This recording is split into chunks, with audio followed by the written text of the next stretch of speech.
Welcome, everybody, to the Winner's Circle Sports Betting Podcast, right here on the Winner's Circle Sports Betting channel, brought to you by GamblersWorld.com and also GamblersWorld.net. That's right, folks, GamblersWorld.net. We go live today. We have 9 great handicappers on the site. We're about to add number 10 today, I believe, I hope. And we're not going to go more than 12 handicappers throughout football season. So, and I like to think we got an all-star cast. Not only us three, Paul Bovey, Chip Chirimbus, Matt Fargo, Oskheim Sports. You can go right to, and if I missed anybody, I'm sorry. It's just a slip of the mind, but you can go gamblersworld.net. Just go under handicappers and you'll see the roster right there. And you'll see all the subscriptions up in the pick packages. And also, folks, be aware, we guarantee not only our daily packages, we guarantee our 3-day, 7-day, and 30-day packages. If you don't make a profit according to our grading system, you will receive a credit to your account and you can use it toward any future purchase on any handicapper of your choosing. So there you go. With all that being said, boys, I miss you. Jesse, how are you, man? Doing all right, Ross. I miss you guys as well, but certainly was nice to have about a week off there. Yeah. I've been working so much on getting this new site going. I wasn't in, let's just put it this way. I was a little bit in the doghouse with the wife because this was supposed to be my week off. But hey, sometimes you just have to prioritize, and she understood, but she certainly was rubbing it in all week. Sean, how was your week off, my friend? It was all right. Me and Jess were just talking before. I'm like, you want to just relax a little bit because it's a quiet time, but you got to kind of jump into a little football to get ready. And that's what I did. I did some college and I got a good little jump on it because you have to, because it's just way too much to just keep putting off. Because next thing you know, you can't do it. You start in July and you even got up into August to worry about it. So it was nice. So I didn't do the midday money for a couple of days. It was nice to. No. Yeah, you need sometimes you need a little break. Sometimes you need to decompress, man. No matter what you do. I mean, there's a reason why doctors and lawyers and everybody, that class of people who make a lot of money, not only they make a lot of money and they can afford to take time off, but you just can't keep putting your nose to the grindstone 365 days a year and expect to produce quality work. I mean, we probably do it close to 365 days a year, more so than any other industry out there. But, just that little bit of break certainly rejuvenates you. And then you got football to look forward to, which is all of our first loves when it comes to the sports handicapping industry. So looking forward to that. And again, folks, gamblersworld.net is where you can find all our picks. I failed to mention Mark Lawrence is a part of the site as well, and he'll be doing some videos on our channel, and you can look forward to that, separate and apart to what we're doing. So a little bit of a diversity coming up when it comes to our channel. Anyway, talking about diversity, we got 3 games today that we're going to discuss in Major League Baseball. Jesse will be looking at the Dodgers and the Mets matchup from Citi Field in New York.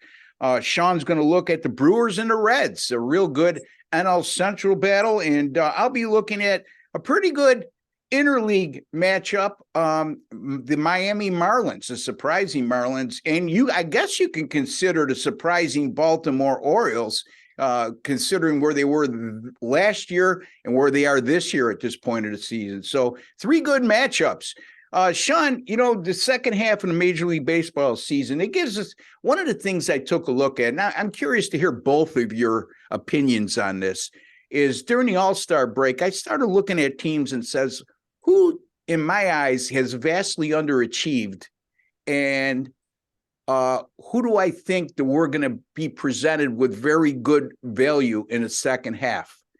And one of the teams I looked at was the San Diego Padres because of their starting rotation, and they've just not hit the way they should.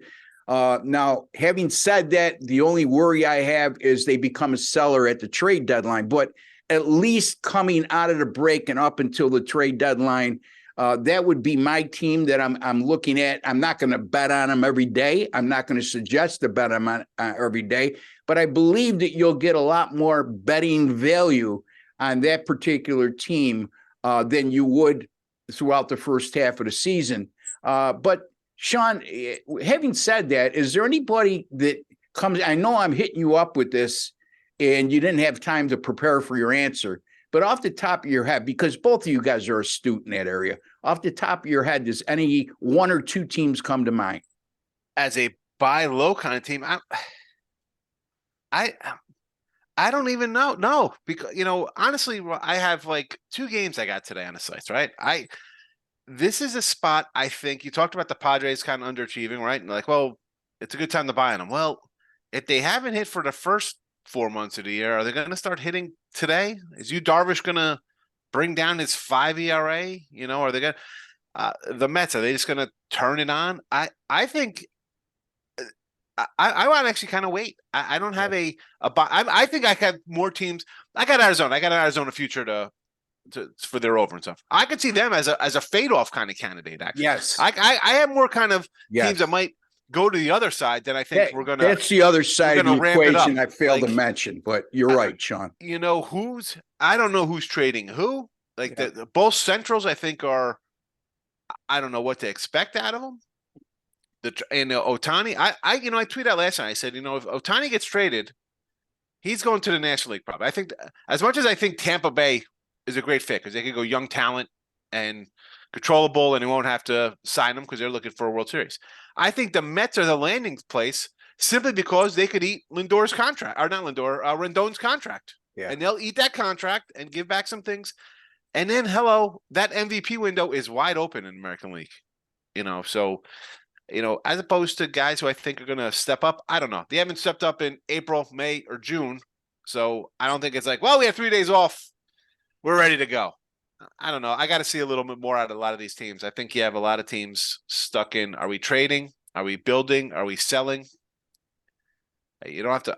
And I'm a guy who likes to bet a lot of games, but sometimes you just I want to sit back. Padres today, like, oh, yeah, take the Padres. They're hot. I read, is it true, Jess? Soto flew back with the Phillies? He flew back with the Philly guys to Philly? I didn't read that. I mean, the rumor has it that the Yankees are pursuing him hard, but I don't know. You know what? If that's the case, that's news to me, and it's certainly something to pay attention to. And I'm not disputing what you're saying whatsoever, Sean, because you don't know what's like a fake website nowadays, or who is it just a fan base coming out making up a meme about it? Like, look at this, Soto's ready, But that's my take on the second half. I think the Miami Marlins have been a great story throughout the first half, but when you look at I've mentioned this before, you look at the run per game differential, and it's right around even for a team that's like 14 games over 500, and they lack power. And Miami is not a franchise that's notorious for adding at the trade deadline. It seems like annually they're doing the opposite and trying to unload salary, but they're in a race now for the wild card. That is, they're not going to catch Atlanta, barring a miracle. But Jesse, your thoughts on the particular subject we're talking about? Well, I'm going to zero in on one game because I think it encapsulates the polar opposite. You got the Houston Astros, who have underachieved in the first half. They're an underdog today at the Angels. The Angels, I mean, it's hard to say the Angels have overachieved because they always come in with such high expectations with players like Ohtani and Trout. They always seem to disappoint. And now Trout's injured again. Ohtani's probably on his way out. It's difficult to expect a strong second half for LA. I do expect a strong second half for Houston. And Houston's a dog today in LA. I think that's interesting. I think that's very interesting. And I will say the guy pitching for Houston today, 6 consecutive quality starts. There you go. And quality starts, folks, if you're not familiar with that term, and I know a lot of you are, but for the novices out there or people do not understand that term, it's a starting pitcher that goes 6 or more innings and allows 3 earned runs or less in an outing. So what Jesse's referring to is that starting pitcher from Houston. Who's the starting pitcher for Houston today? JP France, not exactly JP a France. household name. No, and he might be the hottest pitcher on a very good Astros starting rotation right now. So, and again, Altuve's been out. I don't know when he's coming back. That has a little bit to do with their underachieving.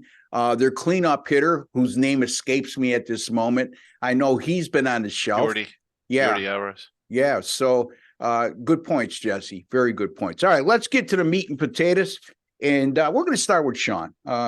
Sean, the Brewers and the Reds. It's going to be Corbin Burns going for the Brewers. We discussed him at length last week, how he's been a little bit up and down and not the consistency that in the domination that we've seen from him in recent years. And then he's going to be opposed by Ashcraft for the Reds, Graham Ashcraft, that is. And he's really struggled for the majority of the year. And yet Milwaukee's just the $1.20 favorite here, Sean. Cincinnati's plus 100 and the total's 10. Where are you going with this? Yeah, I'm going to go first 5 here with the Brewers with a minus 105. They played last week right before the All-Star break. Milwaukee took 2 out of 3, right? Cincinnati's like red hot. Here we go, Cincy. We've won 21 of 25 or whatever they had done, right? 21 and 6 record, super hot. And again, I thought Milwaukee would be trading Burns, honestly. I thought he'd be on the way out. And the concern not really concerned with the first 5. You've seen both of these teams score a bunch of runs this year. Milwaukee, I mean, they played those crazy games versus the Cubs. I mean, 8-7, 11-8, 8-3, 8-6, 7-6, 6-5, 8-5, 7-3. A lot of high scoring games, but here comes the bullpen. Like in that Cubs series, you get that 7th, 8th, 9th innings, and it's a total mess. And Burns, the up and downness has walks. I mean, he's had 8 walks his last couple starts. I mean, that's going to get you in trouble. Although he did beat the Reds 7-3 last week, and last month he beat them 5-4. Ashcraft, as you mentioned, the guy's brutal. I mean, he's brutal. He's got a ERA approaching 8 at home. I mean, a 300 batting average against at home. On the flip side, Burns, he's got a nice 1 whip, 198 batting average against. He's a better pitcher, and I don't think the Brewers are a great team. Although here they are sitting in first place, right? As hot as the Reds were, you go 20-5 and you're in second place. The Pirates did the same kind of move. Now they're in like 4th place in their division. So I'm going to buy here on Burns first 5 minus 105. Ashcraft's been terrible. We talk about teams turning on. This guy's going to come in and pitch a gem. I mean, 6 of his last 10 starts, he's given up 4 more runs. Yeah. I don't care. You get a good start thrown in there. I get it. I'm not buying. Not against a team who sees you as often as Milwaukee sees you. So give me the first 5 here. Brew Crew, Burnsy, minus 105. All right. Milwaukee minus 105 in the first 5 against Cincinnati. I will say this. I'm not contradicting what you're saying, but up until this recent streak in which Milwaukee scored a lot of runs, going into that recent streak, offense. They had like a number second to last in runs per game, hitting, and all kind and offensive categories, all near the bottom. Anyway, Sean likes Milwaukee minus 105 in the first 5 over the Cincinnati Reds. Reds bullpen as well, Sean. You know what I mean? It's shown signs of improvement at times, but then they've regressed of late. But that's definitely a team that couldn't hit a home run. Or let me put it this way: not that they couldn't hit a home run, they were one of the worst home run hitting teams in baseball until they went on this hot streak, and now they're one of the best. And that's exactly what I'm saying. When I'm talking about value, betting value, I'm not saying the San Diego Padres are going to win the division or be a playoff team. I'm looking for betting value because they're undervalued because of what they did in the first half and what they're capable of doing. Milwaukee is a perfect example. Couldn't hit their way out of a paper bag, and now all of a sudden they're an offensive powerhouse over the last week. Is that going to continue? Probably not at that rate, but is it going to be better than they did in the first half overall? I think so. But anyway, Jesse, we're going to be looking at the Dodgers and Mets series, and we're starting with the opener here. And pretty good pitching matchup with Julio Urias and Justin Verlander. Urias has struggled of late, Jesse. What's your take? And, of course, Urias, the line, again, folks, The line on this game, the Dodgers are minus 125. The Mets are plus 105, total 8.5. Sorry, Jesse, I didn't mean to interrupt you. No worries. So I guess it's fair to say that both these teams are in the category of teams that have underachieved in the first half. I'm not really optimistic about either of them as far as getting good value. The bookmakers have not been deterred. The Dodgers are a big favorite most games they play. The Mets, they still give the Mets perhaps more credit than they deserve. Looking at this game, though, Urias has been he's been banged up. He's not 100% healthy. His ERA on the road, a rather swollen 8.44 in 6 starts, little bit concerning. Going into this game, looking at it, I thought, Verlander, he's not having a great year. But then, you look at his numbers, they're not that bad. I mean, he's 2-2 with a 2.19 ERA in 6 home starts. His ERA in his last 5 starts sitting at 2. He's been pretty consistent. Really, it's not Verlander that's been disappointing. It's the Mets. Yeah. I'm going to go with Verlander here, and I'm going to follow my man Sean's lead with the first 5 innings. I'm going to take the Mets as a dog for the first 5 innings with Verlander. I just think Urias is not consistent enough to be a favorite in this game. And what's the number that you have for the first 5 on the Mets? It's very close to a pick 'em. I don't have an exact number for you, Ross. They're plus one between 110 and plus 115 for the game. So they're probably going to even money to a plus money play on the first 5 on the Mets. And I can't totally disagree with that whatsoever. I mean, Verlander's pitched extremely well at home. I mean, he's had like 6 home starts this season, a 1.00 ERA, and Urias has really struggled of late. The Dodgers bullpen, they started to come out of it. They've gone backwards, a 150 whip over their last 7 games.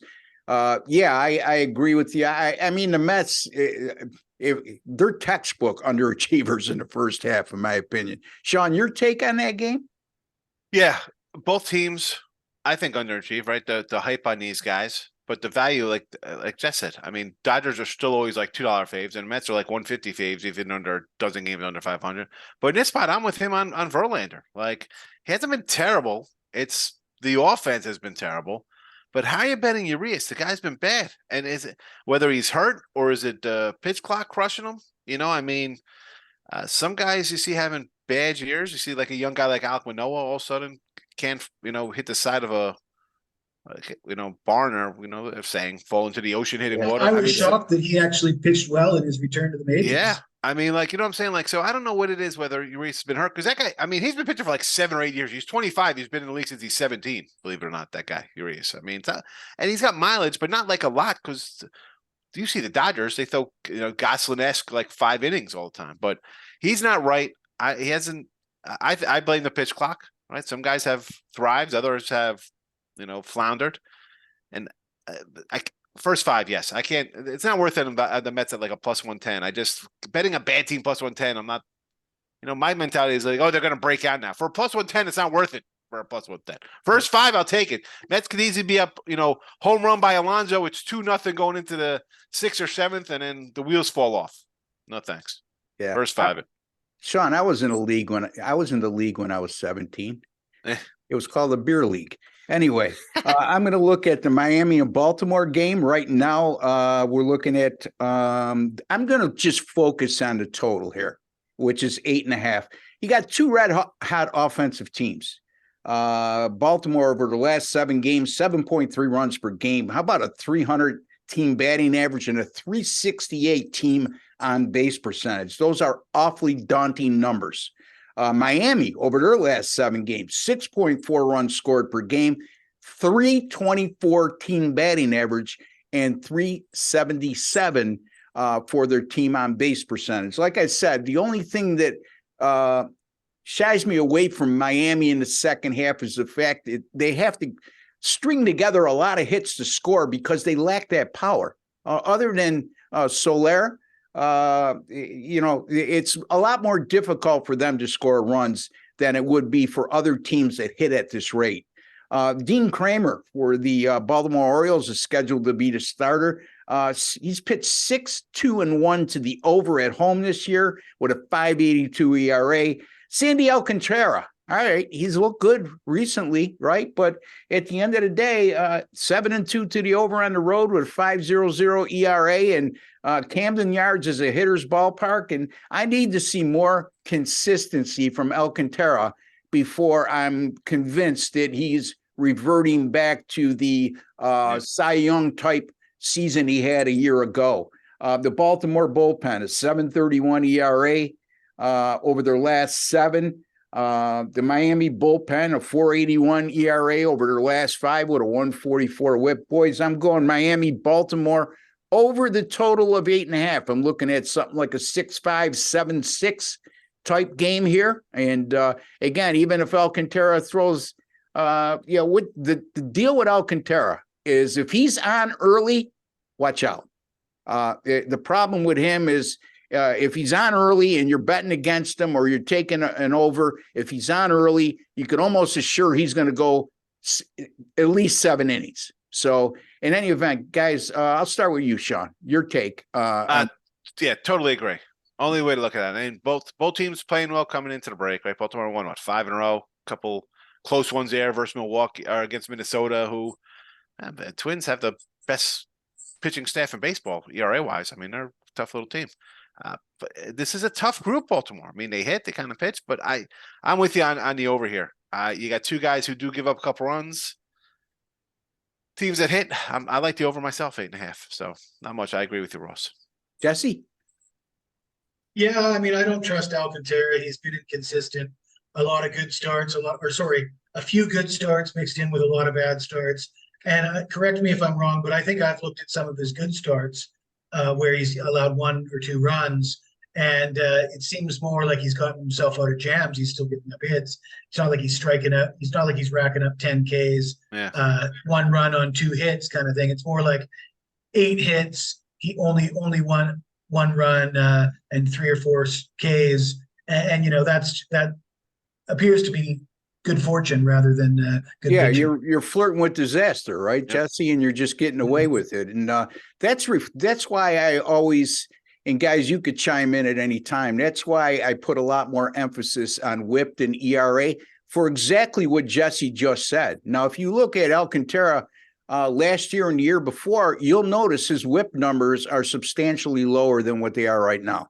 And that's exactly to Jesse's point. So anyway, boys, let's hear about what you got going on here starting in the second half of the baseball season, Sean. Well, as I mentioned, just a couple MLB days today. I got my top play posted on all the sites, so you can find that there. A nice 17-6 run heading into the All-Star break. I'll take it. And football's here, so I'm excited about that. But I'm not the WNBA guy, stuff like that. Baseball strictly till August, and we'll roll into some football. Midday Money's a show, 7 days a week. You'll see me there. Twitter, Mr. Sean Hakes. Come give me a follow. And win free picks with these guys. You can come see me there. Yeah. Or go to Gamblers World. Gamblers World too. Yeah. I'm sorry. Are we allowed to say the other sites? GamblersWorld.net is Sean's got to pick up right now. And after all those promos, buddy, you just made me look bad. Anyway, as I was saying, I'm like, man, can we hype our other sites or only the? Well, yeah, you could hype your other sites, but at least make mention. You know, I forgot it's the first day with this site live. Mr. Jim Quinn, our owner, has invested a lot of money and is going to continue to invest a lot of money. So the least we could do on this channel is, at least mention it as part of your arsenal. It's the first day. I forgot. We've gotta. Yeah, well, that's why I'm here. To make sure that you're behaving and get your act together, which is a monumental task. Anyway. I'm sorry. It's still early. We got to get back in the flow. We've been off for a couple days. I'm just teasing, buddy. Anyway, Jesse, what do you got going on, man? Well, it's well documented, and I've spoke about it in length on this show that I've had big winning summers, 5 straight years. If I'm going to make it 6 straight years, I got to have a strong second half. Let's be honest about it. I need to win big for the rest of July and August, and bet against me at your peril. That's exactly what I plan on doing. I come into it with the utmost confidence, but I have to admit it's been a struggle the last 30, 40 days. I up to the standard that I usually set for myself. That being said, history does repeat itself. I should remind everybody, I started the NFL season 10-0 last year. I was 18-2 with my first 20 picks in college football, finished the year one of the top in the world with both college and pro football. So, like I said, bet against me at your peril and look forward to a strong second half of the summer and a strong start of football season. Get my picks at gamblers.com or jesseshul.com. I mean, you're not a snake oil salesman. You did go 10-0, and it's all documented as opposed to what somebody else referred to you as. But in any event, we'll leave it at that. You can find me at gamblersworld.net. You can find me at rbwins.com. After coming back from the All-Star break on a modest 11-7 Major League Baseball run. Football season is upon us, folks. Don't forget, if you have not subscribed to our YouTube channel right here, the Winner's Circle Sports Betting channel, take a second to do so. It costs you absolutely nothing. There's no strings attached, and hit your notification bell, and you'll be alerted immediately upon any of our Winner's Circle Sports Betting podcasts going up on this channel. You can see the WC logo there on the bottom right-hand side of your video screen. One of these days, I'm going to convince Jim and Seth to put a subscribe button up. But until then, if this is what they choose to do, this is the route we have to go. And hey, they're paying, the paychecks are coming from him, not from me. So in any event, there you go, folks. And also, there's a like button at the bottom of the screen. Jesse? I always recommend you smash that like button. All right, smash that like button. Jesse's, that's Jesse's trademark. I don't want to. We got to get him like those Hulk gloves that they sell the kids. Who can just make megaphone. We need a megaphone for him to do it. Anyway, all right, folks. Me and Sean will be back tomorrow with some Major League Baseball. Jesse will be back with us on Tuesday, and with Sean as well. And we'll be covering Major League Baseball at that time. Don't forget, folks, gamblersworld.net. Great handicappers on that site. Sometimes you have to pay a little to make a lot, and all the picks and subscriptions are guaranteed. And until the next time, for Sean Higgs, Jesse Shule, and Ross Benjamin, I'd like to wish each and every one of you all the very best. Take care and God bless.